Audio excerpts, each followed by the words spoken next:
Good evening, everybody, and welcome to our Friday evening webinar. Guys, whoever is not speaking, please do set yourself on mute. Okay. Hopefully they will hear us later on. Thank you. Guys, join me in welcoming Lukas Liebich, our district director, our distinguished district director, who pretty much helped us in achieving so much already. And now he wants to do the work for next year as well, which is to find a group of officers to carry on our mission. Now, he told me before this webinar that he wants to give us as much information as possible. So all of us, you and me, are encouraged to ask questions. Let's get the most of him. And by him, I mean Lukas. So use the chat box. We'll start talking from time to time, not always, and get the most information that you can from him. Thank you very much, Lukas. All right, Mihai, thank you for the great introduction. I will try to give everything. I'm not sure if it will be possible to give everything because I was counting the years and I concluded that I'm in Toastmasters for more than 7 years, and basically from day one I was official member of Toastmasters. I was a club officer already because I joined chartering a new club and I was BVP membership, and so I spent 3 years as club officer, and this is my 5th year as a district officer. So and one thing I believe is one of the most important tasks of the district, of the current district team as we are, is to find the people who will come afterwards, who will lead the district in the next year and in the years after that, just to keep the continuity and to have a smooth handover and basically leadership, conduct the leadership development. So that's the purpose of this webinar, right? And I also know that before I joined the district officer team, I had many questions, or I had a very, let's say, vague idea of what all this district business is about. I knew my club pretty well, and I knew some other clubs in Prague, and I knew that there are contests and conferences, but I really had no clue what is it that the people serving as district officers should be doing, or want to be doing, or can be doing. And I just thought, okay, I want to do the next thing, and then that was area director. So the purpose of the webinar, or what I would really love to have as the outcome of the webinar, is that everybody who is right now connected and online have a better picture of what is it that they can do next year in case they decide to apply for one of the roles. And that's basically the main idea. So everyone, this is what this webinar is going to be about, and it's going to be split in 2 parts. In the first part, I will cover some of the content, and I try to, give a little bit of, let's say, theory or basic things that you can do. And I also try to illustrate the different roles with my own personal example, like what was my view of the situation, or what were the things that happened to me in that situation. And we might have a couple of other district officers joining. So in case they're among you, if there is anyone who already had any of the district roles, please feel free to raise your voice and chip in, because the more views we get and we hear in this webinar, the richer it's going to be, and the better picture everyone who's listening will be able to get. We'll also have it a little bit interactive, so please prepare that time to time you'll be asked to write into the chat box, and maybe also on a piece of paper that you might have right next to you. So this is not exactly going to be a cinema experience, but I would just like to make you think about a couple of questions or a couple of topics, so that by the end of the webinar, you will do some of your own thinking about doing the different district roles. One more thing, so the basic setup is that we have everyone on mute. Mihai, maybe if you're okay with that, maybe you can unmute yourself. I will actually, appreciate to have maybe immediate reactions from you, so that I know when you have a question you can ask right away. So you thank you. Right? And for everyone else, in case that you have questions to anything that's discussed at the moment, feel free to write into the chat box.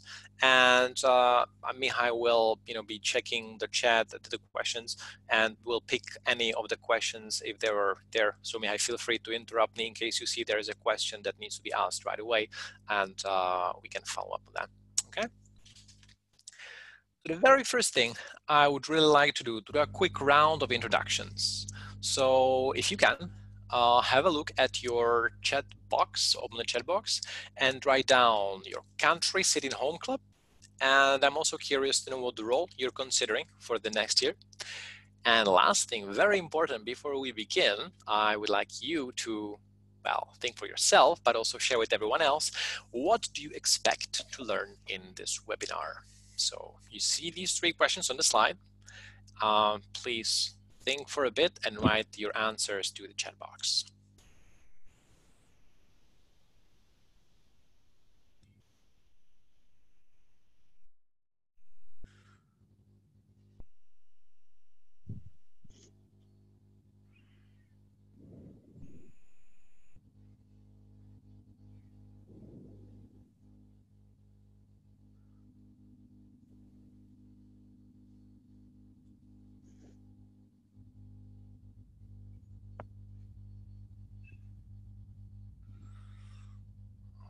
All right, well, I see some of the questions. How much time does it require to be a district officer? Good question.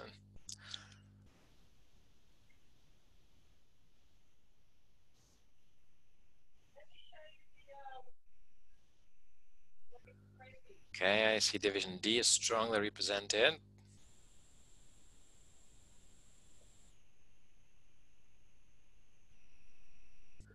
And also see that some people are members of more than one club. Okay, I'll give 30 more seconds for you to answer.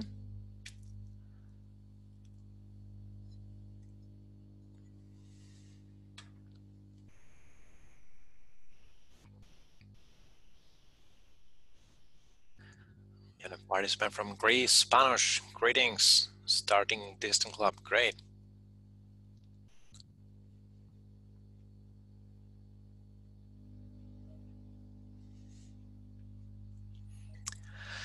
All right, well, thanks for your answers so far. What the most important thing is that for each of you already know right now, what is it that you would like to take away from this webinar? And if you do not get it during the content time, then feel free to ask a question at the end at a Q&A session. So let's dive directly into the topic, why you should try becoming a district officer. The subtopics I would like to cover today. The first one is volunteering versus professional career, and how volunteering, meaning taking a district officer role, how that can help or benefit your professional career, how you can use serving as district officer in Toastmasters as a springboard to what you want to do in your professional life. We'll cover a little bit transferable skills and also what different district officers do, so that you get a better picture, so that you can also decide whether it makes sense for you for your professional development and how that can make sense for you. I will also cover briefly the whole process or interviews, and I want to share a couple of tips, because questions I often get is, okay, Lucas, how can I prepare for these interviews with the district leadership committee? And also for the elected roles, what is it that I should do to prepare and succeed in the elections, which is quite exciting thing to do. I did that. And in the end, a couple of small topics. First, that for all the things that I'll be talking about that you can do as district officers, or for vast majority, you do not need to be a district officer to do bigger things that are beyond the club. And I wanted to share an example or two. And last, I'll cover a little bit my last hint, and that's if you decide to run for the district officer role, that you should start before, long before you have to set yourself up for success. Well, the first topic, volunteering versus career. I think this might be important for quite a few people. And so now, not speaking about that you can do a lot of good things and you can help people, you can help your community if you decide to be a leader in Toastmasters. However, it's definitely also something where you can, do something for yourself, something that will give you some tangible benefits. And the main idea behind this is, okay, let's imagine that you have a job like your current job, and I believe that many people who are joining this webinar have some ambitions in life and are thinking that maybe sometimes in the future they would like to do a different job, maybe a job with bigger responsibility or a job in completely different sphere of interest, maybe completely different area, maybe somebody's thinking about changing their career. But the thing is, well, let's imagine you want to be a pilot. But the thing is that how do you do that? Because apparently, if you want to do a job that you're not doing now, probably you do have some skill gap. Maybe there is something that you uh, cannot do from the job that you want to be doing sometime in the future. Well, then, what are your options? If you're like me, you will go get some books for yourself and you will read a lot of books. Not everybody is like that, but clearly there is a lot of knowledge in books which you can leverage. Or you can subscribe for some online courses such as Coursera.org or Udemy, just to learn a little bit more about the topic. Or you can just start practicing the job. You can learn on the go. And the problem is that very often, if you want to apply for a job where you do not have this skill, maybe the person who is hiring for the job will not want you for the job because you do not have the skills yet. So they will not want you. Well, they will not want to hire somebody who doesn't have the skills yet. And I think that's where volunteering comes perfectly into play. And the reason for that is in volunteering, and particularly as Toastmaster District Officer, there is a broad range of activities that you can try and test out. Just to give an example from my case. So 7 years ago, I joined Toastmasters, and at the time, I was a management consulting analyst in Accenture, which is a company that provides advice to different large corporations. And what most of my days consisted where I was diving in the spreadsheets and in the Excels, and I was turning pivot tables and doing calculations. Well, it was okay.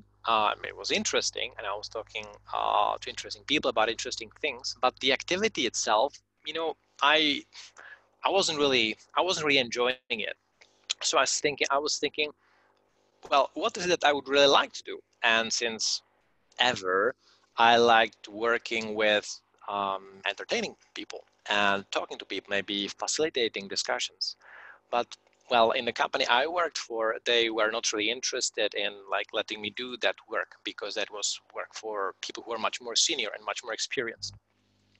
Well, so what happened then? This building is in Poznań, Poland, and it was about 4 years ago. I was a freshly elected division director.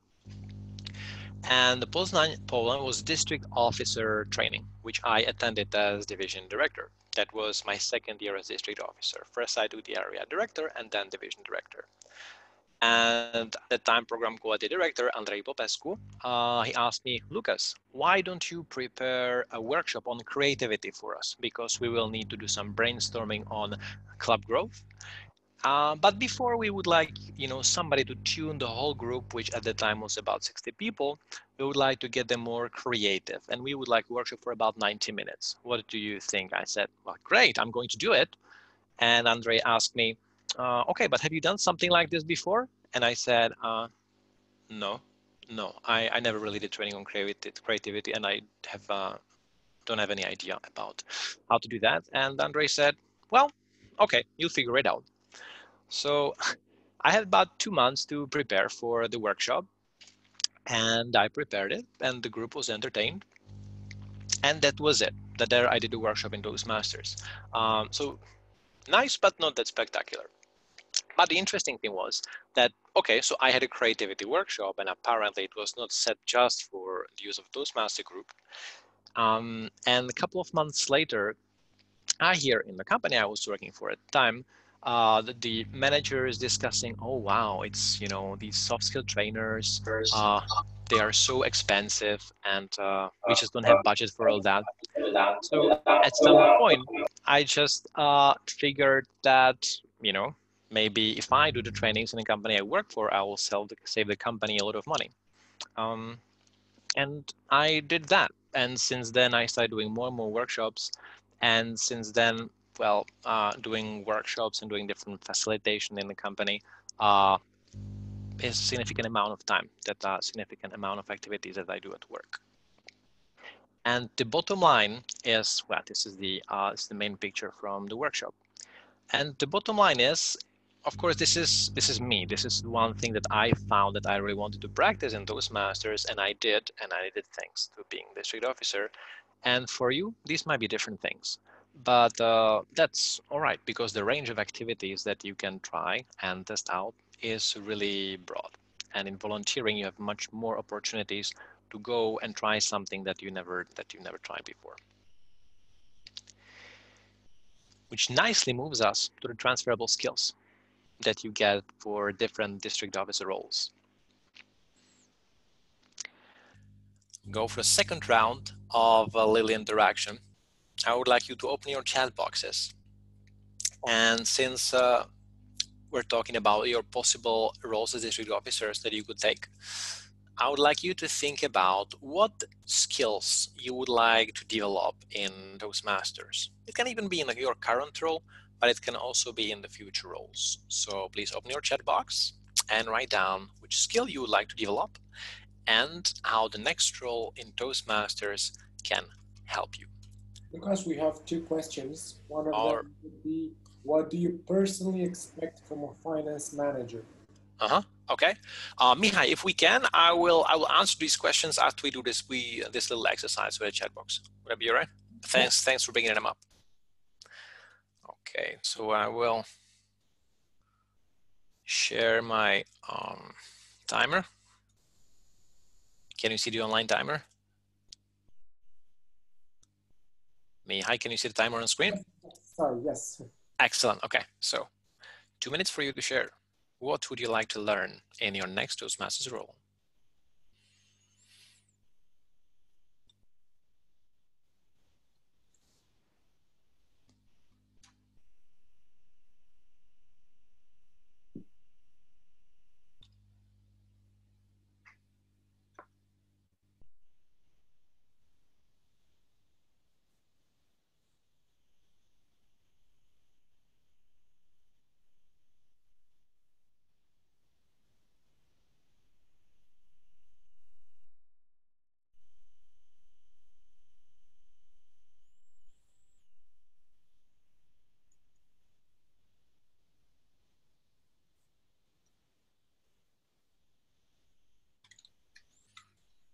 All right, we got a couple of answers.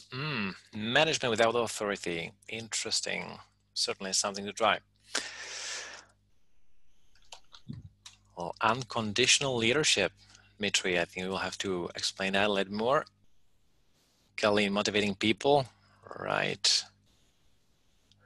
Conflict resolution by Radek. Financial skills, project management, Diana. Interesting. That quite broad range of skills.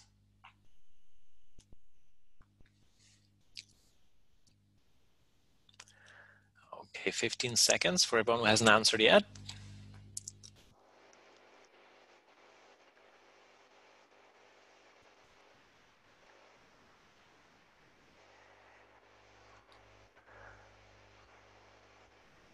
Okay, there we go. Thanks for providing your answers. And again, as before, the main reason is, so first of all, now in the chat box, you can see what other people want to learn in Toastmasters. And what I find fascinating about it is, like, we all come from different backgrounds, and we all come also with different motivation. And I think this is just very good insight into the variety of what we have, both what people expect to learn, as well as what people really can learn. Mihai, now coming back to the question that you asked, could you remind me what was the question, please? One of the questions we had in the chat box was, what do you personally expect from a finance manager? Okay, yes, thanks for asking the question. Well, the finance manager has the hand on the pulse of the district, right? The finger on the district finances, on the flow of the district finances. I think the district finance manager needs to be very organized, very proactive in planning, because the main thing about finance is to plan it properly in advance so that we have a good idea of what is that we want to spend on, and to pick the right things to spend on.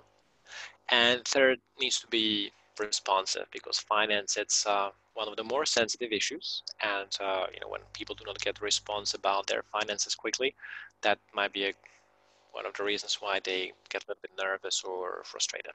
So these should be it.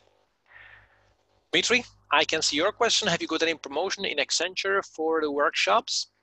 So that was interesting, because at the time, as I started doing more workshops in Toastmasters, I started doing, I really sought opportunities in Accenture to deliver workshops, and I got them time to time.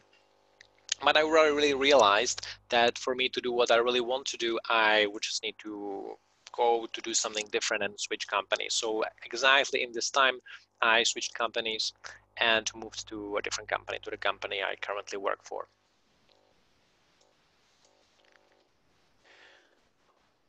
Hey, any more questions?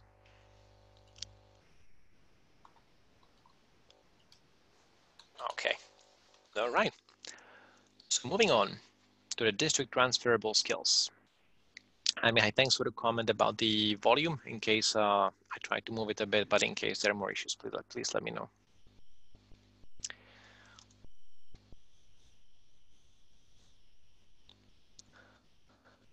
Okay, district officers, transferable skills. This document, elaborated by one of our past PR managers, Mira Mihaleva, and there is just a quick list. I will let you read through that. And Mihai, maybe if you have a look at that, you can maybe ask a question if there is anything that you would like to know about each of these roles. Yes, I would like to know which ones do you think will give you, which one will you learn first? Assuming you do get here, what are the things that give you the fastest, biggest return on investment? Mm. You can probably learn them all. You can probably transfer them all. But what Mm-hmm. is the one that gives you the fastest, the most value? Am I making any sense here?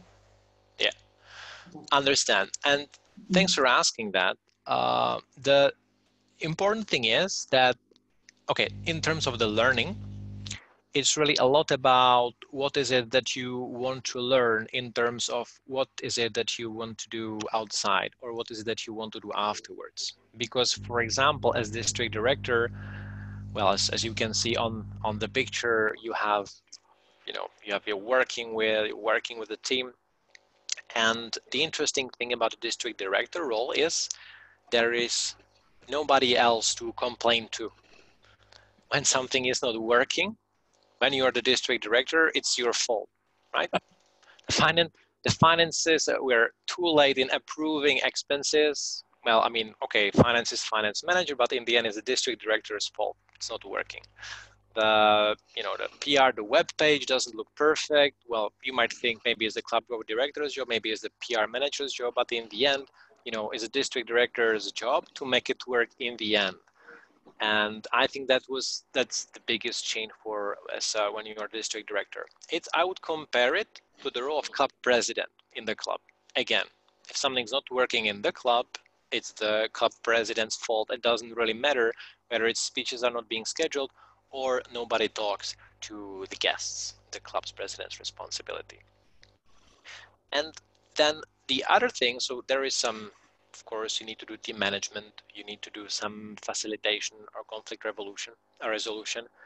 And what I try to do all these things, but for example, this year, I really try to focus on the things that I need to improve for myself. And that's certainly time management in terms of not just, managing my own activities, but managing activities of the team so that we get the result for the whole team in time, and different kinds of facilitation and managing discussions, because this is what I do and I want to do more at work. Let me ask a different question. I Sure. was thinking change management. Let's assume, for the sake of the argument, I have no idea what change management is, and I was lucky enough to be the new director. Yes. Where should I start with this? Should I come to you as past director? I think the easiest example of change management would be moving to pathways, right, from the old educational program.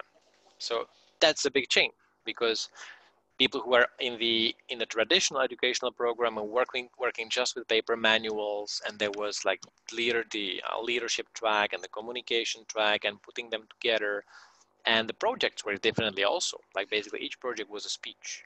And then moving to pathways, everything was different, the tools were different, and well, the tools were not perfect, but it was important to find a way how to um, make people accept the change and explain the benefits of the change.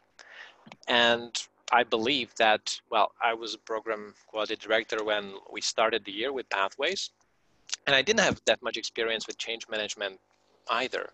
But the good thing is that there are always in Toastmasters you get some set of guidelines that you can follow. You get some people that you can ask for help.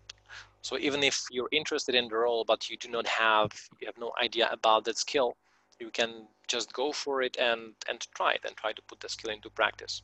And that's what we try to do. So essentially, there's always someone there to help you, to give you a hint, to tell you what book to read or where to start, right? Well, I mean, it would be exaggerated to say always, but most of the time, yes, most of the time there is someone. Unless you want me to have other questions, I'm pretty much I good. think I think we can move on to the next role, unless there will be any questions on the chat. Thank you. Moving to the program quality director, I think that's the role that I had last year. The interesting thing about that one, well, the most interesting about that one is clearly the organization of the district conference, because it's a large event.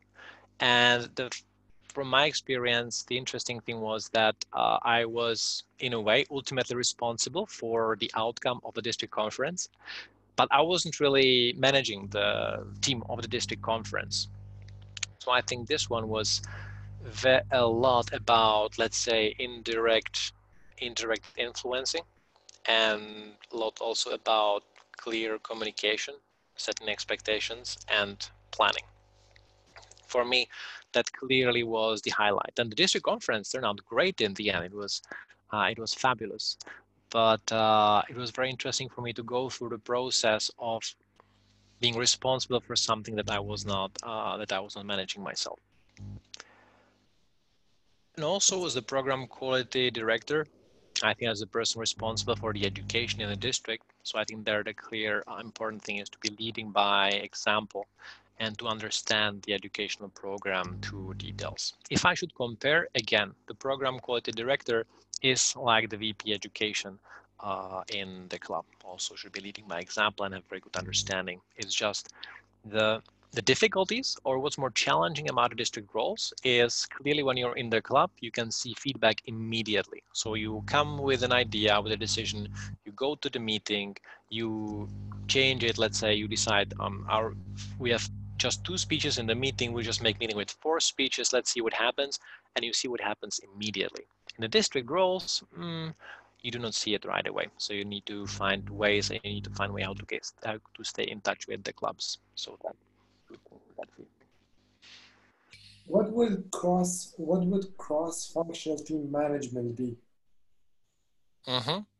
So I think clearly that one would be managing the team that is organizing a district conference, because there are people responsible for various things. For example, that would be one.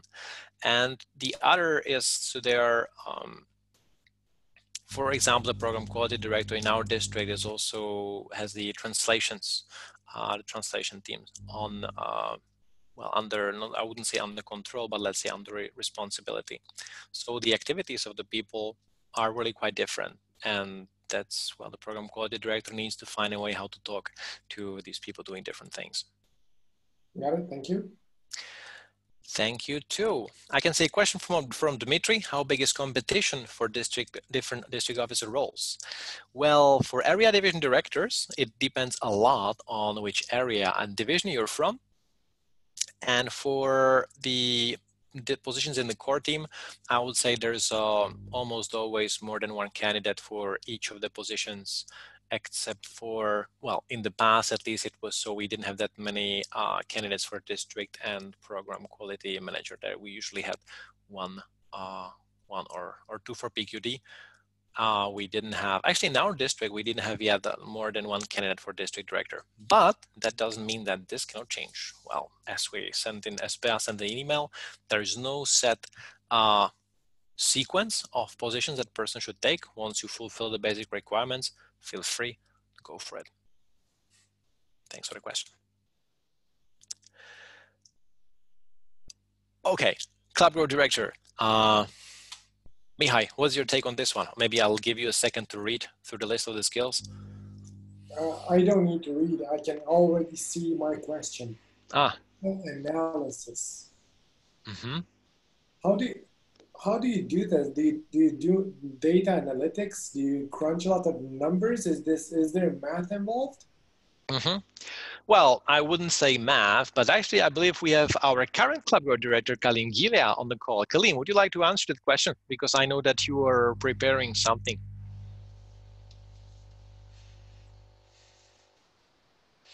Okay, let's see if we have Kalim here. Yes, I'm here. Can you hear me? Yes, we can hear you. Okay, unfortunately, connection was not so good in the 60 seconds, so it was a question for me. It's a question about club growth director, and one of the skills highlighted is data analysis. So the question is, and I know that you're preparing something with Vlasto about, the analysis about data for clubs and locate geography in the district. So we just wanted to give you a chance to answer that. Okay. So the skills regarding data analysis, yeah. You can learn a lot of things by analyzing data. What we are analyzing, for example, trends in membership throughout our district. Also, we analyze data for creating the district marketing plan and monitoring DCP points for clubs regarding membership, of course, but you can do it also for the education point and administration point.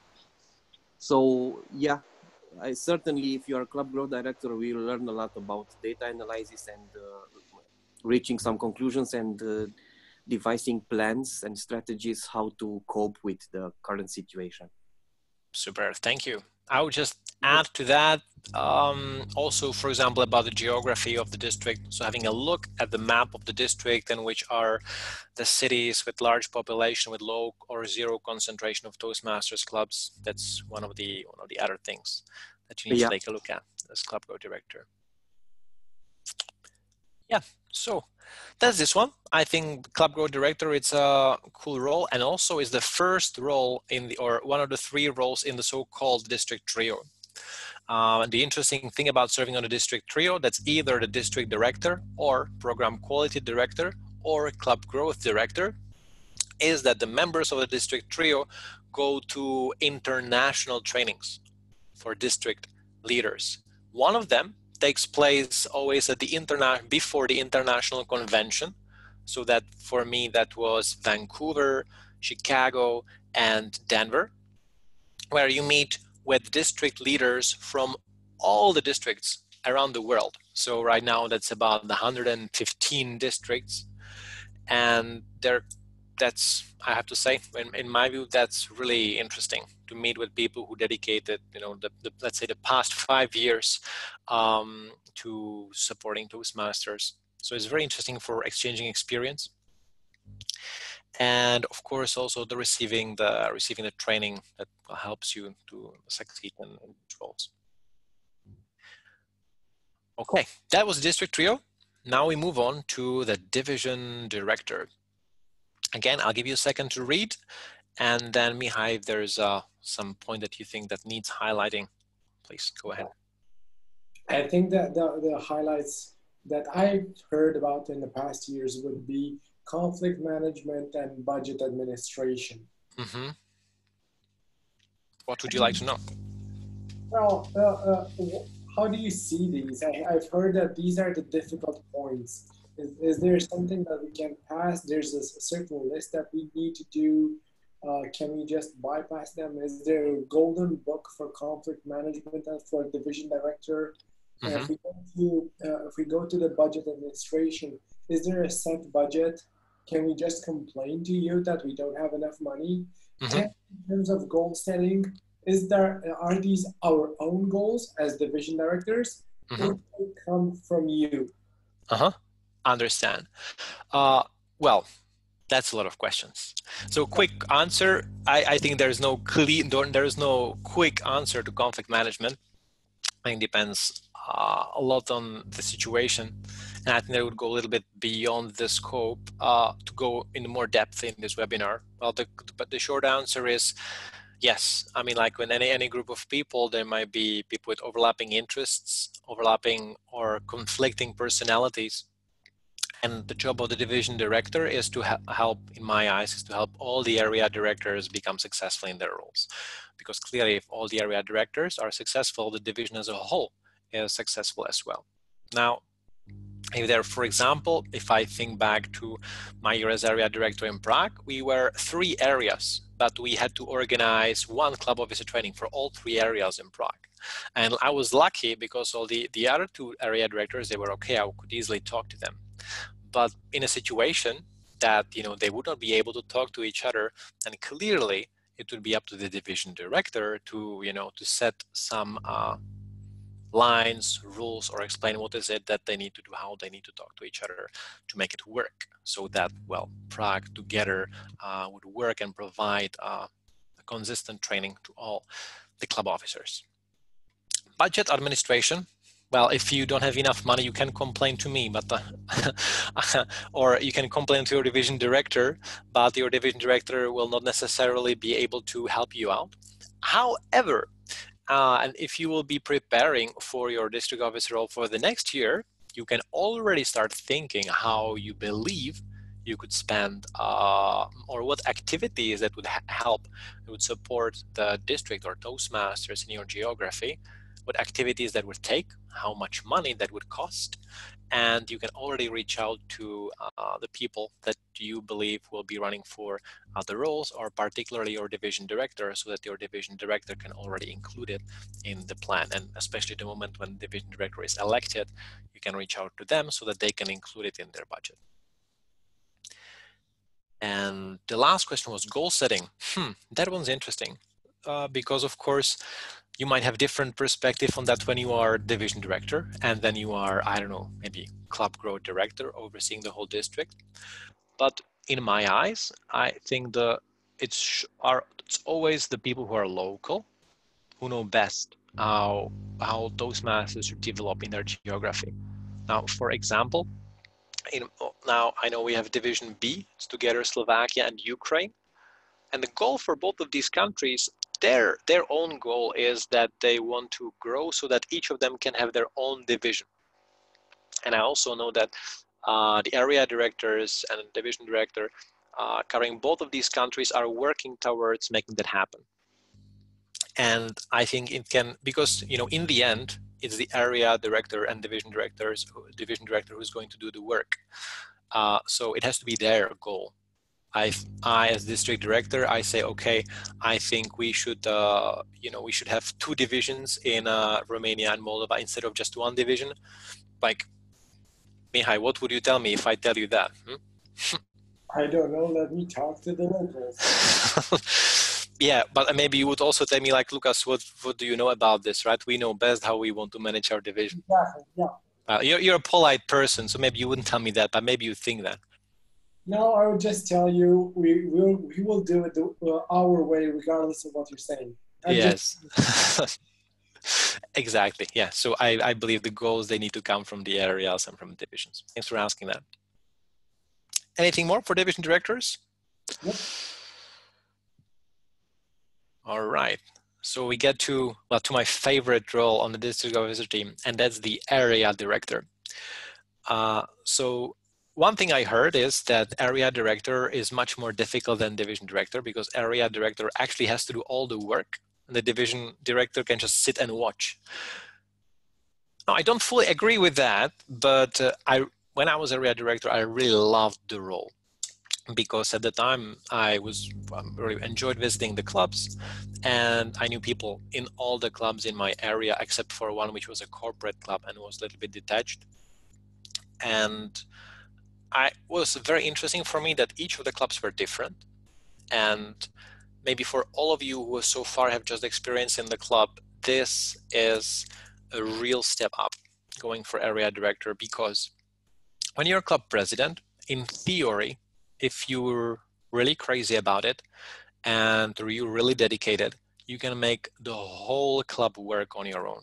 So, I mean, if you don't have VP education, or they're lazy, I have VP membership, and the VP education is not scheduling speeches, and the VP membership is not talking and emailing the guests, you as club president, you can do all these things yourself, in theory.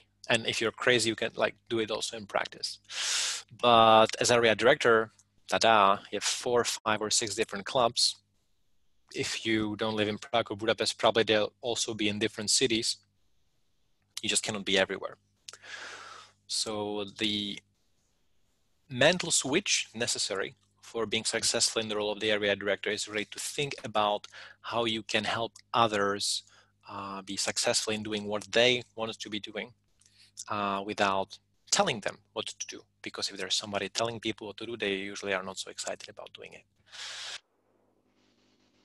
Another thing, as area director, one of the biggest benefits I saw for myself was actually joining the whole group of district officers, of getting outside the club and meeting area directors from all the other countries right now, of the 7 countries of our district, from Czech Republic to Ukraine to Romania.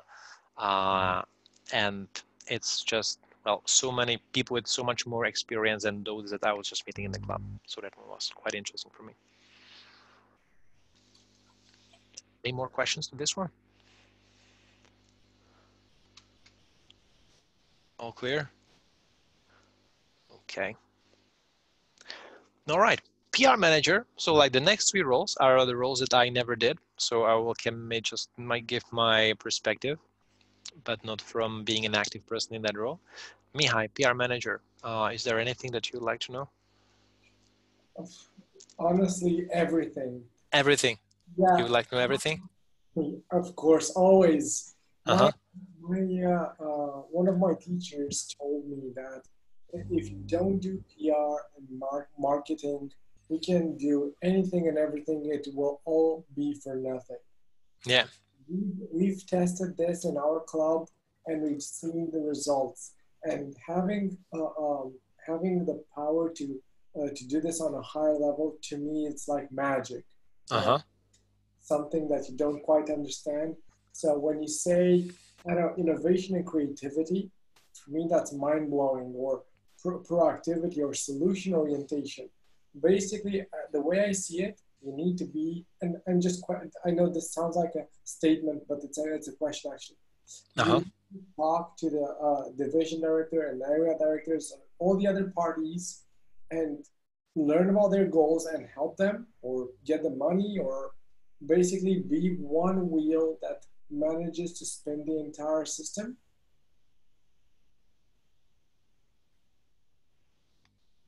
I didn't hear. Yeah. That was too deep, right? Okay. Just you can say the question in one sentence, that will help me. So I heard a comment, but I just wasn't sure whether there was a question you were asking. The question is, when you say solution orientation and proactivity and innovation and creativity, essentially, what does the public relationship manager should be doing? Uh-huh.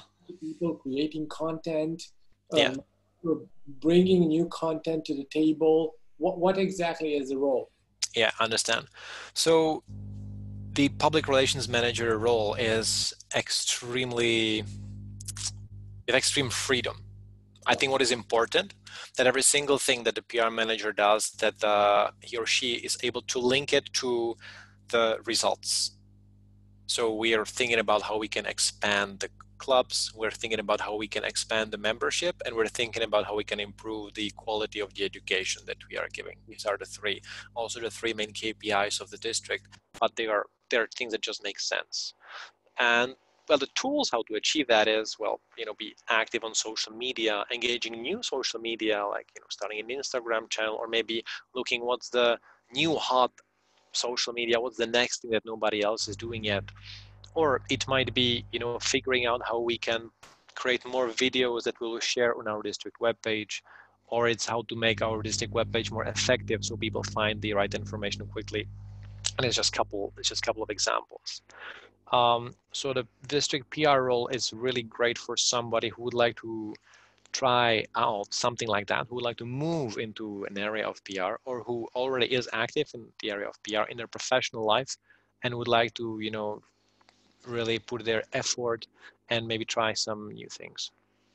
Is this role maybe dependent on another role? Maybe, I don't know, membership?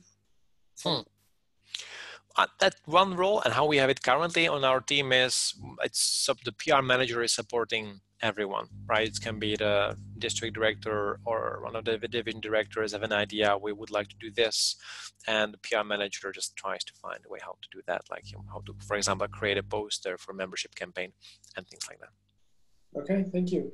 Thank you too.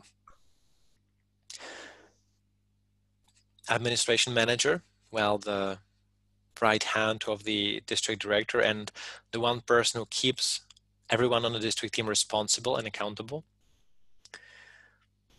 Basically, administration manager is the person who makes sure that things happen, and also that ensures the communication between district core team and the area directors, as well as with the district council. So it involves a lot of organizing, a lot of communication. Yeah, can I ask what's instruction communication and what's crisis management? Mm-hmm. To translate that, sometimes there are some activities that whoever on the district they need to do, and we've got administration manager to clearly provide the steps, what is it that you need to do. Or if I just give an example that the last year's presidents and VPs might be familiar with, how to give a proxy to the district trio who are attending the international convention. So administration manager is usually the person who, puts the instructions together so that everyone easily understands what is it that they need to do to make it happen. Did that help? Yeah, thank you. And what about crisis management? Well, crisis management, I think, for example, in organizing district conference, and last minute the team finds out that there are not enough assigned votes to pass the quorum, which is a challenge because when there's no quorum in the district conference, the district council cannot make decisions on the spot. Administration manager needs to be prepared to solve these situations, and so usually administration manager is a person with very calm nerves and ready to solve crises. Or it can be also somebody who wants to get that skill. Okay, thank you. You're welcome. And the last one, finance manager. Well, we spoke about that a little bit, so I will just let you have a look, and in case there are any questions, I'll be ready to answer. What's policy administration? It sounds like there's some policy coming from international. And what are we purchasing? Oh, exactly. So, well, we're purchasing a lot of things. So basically, well, the district funds are spent on, for example, for marketing materials that we're buying. The finance manager oversees that the purchases are done properly, and we got the proper documentation for what we're spending our district money. And policy administration, as you said, there might be some international policies, such as the change of euro that we can pay for a mile traveled or per kilometer traveled in the car. It's up to the finance manager to communicate these changes and make sure they are implemented so that we are claiming the amounts of money for which we are entitled. So essentially, we're getting all of this information, and we just need to make sure it's followed to the letter, because, well, that's how it is in finance, right? Correct. In other words, as I said, like in the beginning, district director in the end is responsible, right? So if something goes wrong in the district, I go to jail. But luckily, I have the finance manager, and finance manager is helping me, so this doesn't happen. Okay. Are we at this stage? Because this is a question I was asked in the past, and I did not know the answer. Is Toastmaster, I don't know, Europe organized as a company? So if something were to happen, are you legally responsible? Okay, so in fact, no. In fact, we are not a legal body. So there is no legal body of Toastmasters International. So district director is liable to Toastmasters International, but is a district director and actually the finance manager and program quality director who are able to put their signatures for money transfer. And I, for example, own district credit card, which with I am allowed to make payments for, let's say, for the venue for the district conference, for example. Okay, so that new Mercedes is not yours, right? Certainly not, because I do not own a car. I do not own a car. It's not mine. It might be my neighbor's, but not mine. Thank you. That's it for this slide for me. All right, excellent. So these were transferable skills and district roles. And I believe for those of you on a webinar who are aiming for a specific one of this role specifically, that you still might have a couple of questions. So feel free either to put that in the chat window, and I'll answer after the end of the Q&A session, or feel free to drop an email or send a message, and I can answer that also via text. Okay, now a couple of short topics: interviews and elections. What do the interviews look like? Each division nominates one person for a district leadership committee, and usually when you are from one of the divisions, the person representing your division is not doing the interview, because the idea is that you should not know in person the people who are interviewing you, or you should not be buddies. Now, for you to think about it, what the interview looks like. Again, I believe everyone on this webinar has an experience from their club. So think about, what would it look like if you were to choose the next president for your club? What would you think about if you were to choose the next president for your club? And I'll give you 1 minute to type that into chat. What does your club need most? And what should your next club president look like? I do not mean the looks, but I just mean the skills and the personality attributes that you would expect from your club president. So please type into the chat box, what does your club need most, and what your next club president should look like.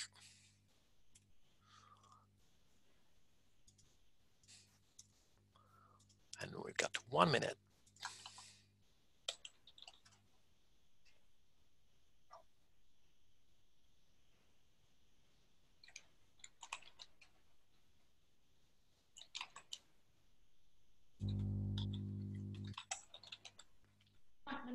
Lukas, can you please go back to the questions?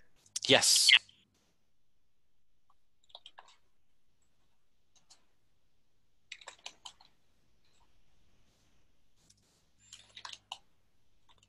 Okay, 25 seconds.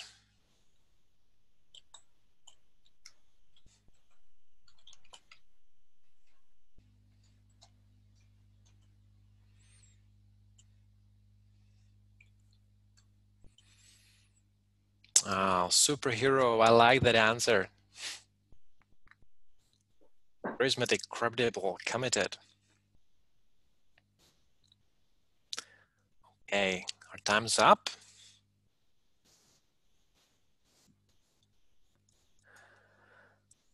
Thanks for providing the answers. And my answer, what you should be like in the district interviews for district officer roles, it's exactly the same. It's just the level for which you're applying is a little bit different. what is it I can recommend to you to prepare for the interviews is have a look at a district leadership handbook where your role is, the role you're applying for is described. Ideally, also have a look at the other roles so that you know what is your role connected to everyone else, how the district team as a whole is working. I mean, I know it's about 100 pages, but it's not really as difficult to read as that. And you don't need to read everything also, but just to, just to scroll through that district leadership handbook. Tips for you, how to succeed at an interview. Number one, certainly you need to know what the role is about, because of course the leadership committee is going to ask about that. Number two, I honestly suggest that you get in touch with the people who are holding the role right now. You could also reach out to people who held it sometime in the past, but things change over time, so you get the best hit if you reach out to the person who's doing it now. Now, create a plan for yourself. What is it that you would do to succeed in the role? What do you think that needs to be done in that role? Maybe you're applying for division director, so you know you have an idea of what Toastmasters, how Toastmasters should develop in your countries of your division. So try to create a plan as if you already are a division director. What is it that you would do? And with that, you can go with confidence to that interview because you will know that you have something to offer. And I think that's the key to succeed in any interview, not just for Toastmasters, that you are convinced that you have something to offer in that role. Any questions to the interviews? Again, you can type them in the chat box and we'll come back to them in the end. And for the elections, very briefly, because not all the positions are elected, what to do to succeed at the elections. Number one, as important, is to know the election process, because if you don't know it, you might fail just, not because of lack of skill, but because, well, you did not say the right thing at the right time. In fact, I was in my journey of Toastmasters district officers, I was challenged just once, and I was challenged when I was running for division director. And the person who challenged me, maybe he's on this webinar, I'm not 100% sure. But what happened, he stood up to run from the floor in the district council meeting, just in the moment of the elections. But actually, he was not a member of the district council at the time, and therefore he didn't have the right to stand up and nominate himself. He needed someone else to nominate him for that role. And because he didn't have it prepared, well, nobody nominated him in the moment. So just because of the lack of knowledge of the process, he was not able to run.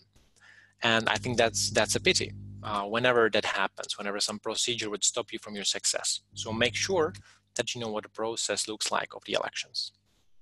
Number two, where it's going to be elected by the people from all the district, for its club presidents and VPs of education, and they might not know the details of your division.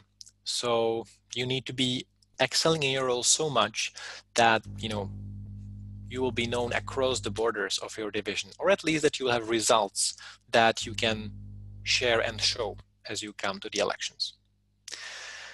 Number three, find ways how to be useful to the district. If you come up with some great material that's going to be shared across the borders of your country, I think that is a great way to make a name for yourself. And last, connect one-to-one with people from different divisions. Last year, when there were people considering running for different positions in the district, I just gave them the advice, okay, use the spring season to visit events outside the borders of your division so that you get in touch in person with people from different divisions so that they get to know you in person. Because of course, well, for building trust, that works just so much better than just getting to know someone over the internet.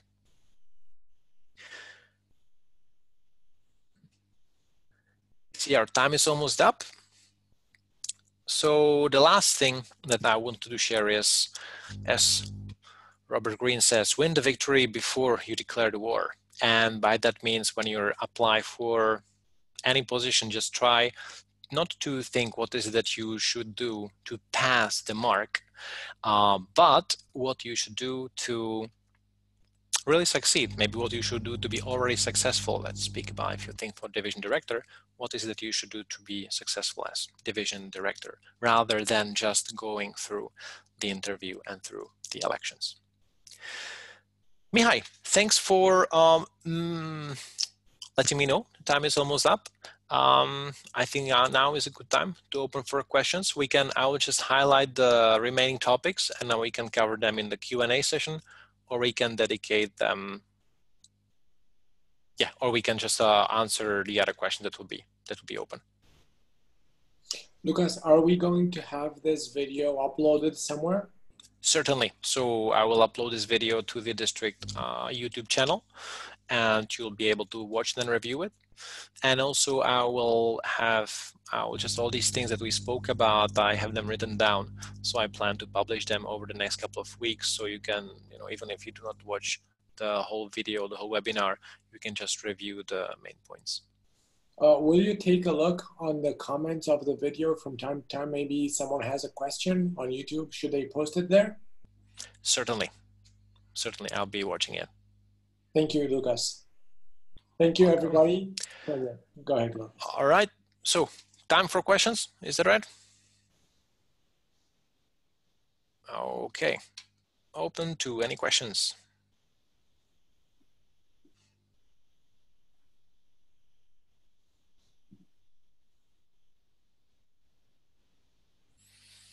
I think I remember one of the questions we had in the chat box early, and it had to do with time. How much time does it take you? I see. Yeah. I remember that. So that really depends. I think as with any volunteering, you can do it like to hit the minimum requirements, or you can take it as, well, a playground. And I think like with the minimum requirements, okay, maybe not for the core team, but for the area director and division director roles, you could survive doing them just a couple of hours every week, with the exception when you need to organize a conference or a training. But I think the fun thing is that you can actually dedicate or invest a lot more hours into this. What's important though is when you decide to invest these hours, that you know why you're doing it, and that you clearly have decided, the things, the skills that you would like to gain with the activity, and you know that, okay, I'm going to organize a corporate summit, for example, and that's going to cost you a lot more hours above the basically defined responsibilities. But you also know, okay, if I organize a corporate summit, I will learn my sales skills because I will talk to representatives of different companies. I'll expand my business network because I will be acting as the representative of Toastmasters International in my city. And I will be able to manage a new team. So I'll also build up my team leading skills. And sometimes people ask, how much money do I have to spend? But I think it's really about the time invested, and you need to think about the things which will be the return.